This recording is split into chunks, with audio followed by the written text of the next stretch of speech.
Hello everyone, welcome to my huge trick channel. তো আজকে আমরা শিখব কীভাবে মোবাইলের ফ্রেমকে প্রফেশনালি ইউটিউবের ভিডিওর জন্য ব্যবহার করা যায়।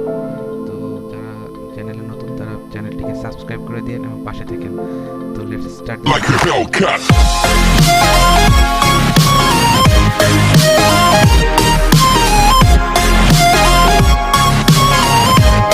ভিডিওটি স্টার্ট করার জন্য আমাদের প্রথমে এটি বানানোর জন্য দুটি অ্যাপ লাগবে।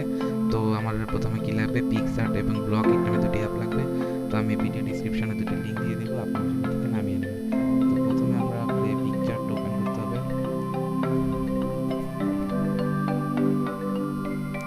পিকচার ওপেন করার পর আমরা প্লাস বাটনে ক্লিক করব। দেন স্টার্ট এডিটিং এ যাওয়ার পরে শেষের দিকে টেনে লাস্টে একটা ব্যাকগ্রাউন্ড সিলেক্ট করে দিব। প্রফেশনালি যে আমার যে ব্যাকগ্রাউন্ডটা লাগবে মানে মোবাইলের ফ্রেমের জন্য, তো আমি এখানে অ্যাড আসলে অ্যাডটা কেটে দিয়েন। তো আমি সবুজ ব্যাকগ্রাউন্ডে সিলেক্ট করলাম। সিলেক্ট করার পরে আমরা নিচের যে অপশন আছে ওখান থেকে ফিট অপশনে যাব। ফিট অপশনে যাওয়ার পরে আমরা ফিটের থেকে রেডিওতে যাব। রেডিওতে যাওয়ার পরে অনেকগুলো অপশন আছে, সেখান থেকে আমরা ইউটিউব সিলেক্ট করে দিব। দেন ব্যাকগ্রাউন্ডটি টেনে সম্পূর্ণ পূর্ণ করে দিব। দেন রাইট বাটনে ক্লিক করব। দেন আগের পেজে ফিরে আসবে। তো সেখান থেকে আমরা স্টিকার সিলেক্ট করব। তো স্টিকারে যাওয়ার পরে আমরা নেট অন, যাতে নেট অফ থাকে তার নেট অন করে নেবেন। তো আমরা এখন এখানে সার্চ করব মোবাইল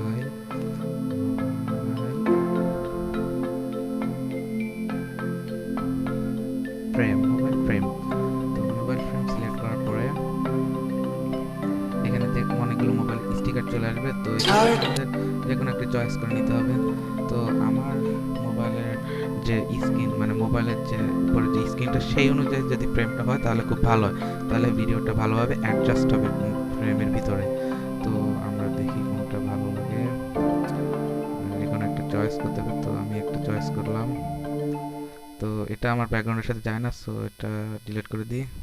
এটা হবে না, এই ফ্রেমটা আমার সাথে যায় না। ওয়েট, এটা আমার মোবাইলের ফ্রেমের সাথে অ্যাডজাস্ট হয়। সো এটা আমরা সিলেক্ট করে দিয়ে অ্যাডজাস্ট করে নিতে হবে ঠিকঠাক মতো। অ্যাডজাস্ট করে নেওয়ার পরে আমরা রাইট বাটনে ক্লিক করে দেব। দেন আমরা ডাউনলোড অপশনে যে ডাউনলোড করে গ্যালারিতে সেভ করে রাখবো। দেন বেরিয়ে আসতে হবে অ্যাপ থেকে, পিকচার থেকে বেরিয়ে এসে এবার আমরা ব্লগ ইট অ্যাপটাকে ওপেন করতে হবে।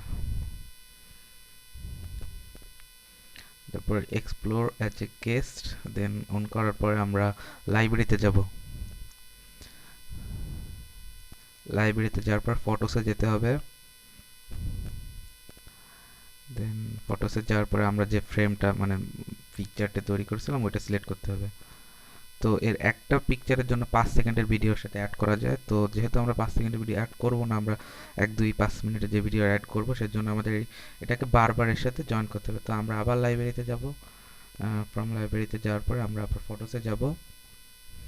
ফটোসে যাওয়ার পরে আমরা ওই যে ছবিটা ওটা বারবার ক্লিক করতেই থাকবো। আমার যতটুকু প্রয়োজন ভিডিও এর টাইম অনুযায়ী ক্লিক করার পরে দেন আমরা দেখা যাচ্ছে আমার এখন 1.5 মিনিট সময়ের ভিডিও আমি অ্যাড করতে পারবো এর সাথে। তো আমরা এখান থেকে পি পার্টে যাওয়ার পরে আমরা পিপে যাব আর কি। পিপে যাওয়ার পরে আমরা যে ভিডিওটা ওর সাথে অ্যাড করব, তো ওইটা ওই সিলেক্ট করতে হবে।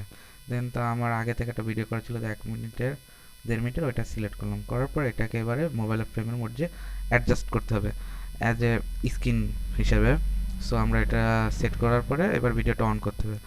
সো দেখা যাচ্ছে যে আমার ভিডিওটা ঠিকঠাক মানে ফ্রেমের মধ্যে বসেছে এবং ভিডিওটা অন হয়েছে। তো এভাবেই আমরা কিন্তু মোবাইলের অতি সহজে মোবাইলের স্ক্রিনটা ইউটিউবে ভিডিও হিসেবে ইউজ করতে পারি। সো দেন আমরা এক্সপ্লোর করে দেবো ভিডিওটা, তারপরে শেয়ার অপশনে গিয়ে আমাদের মোবাইলে সেভ করে নেব। So that's it, good bye all.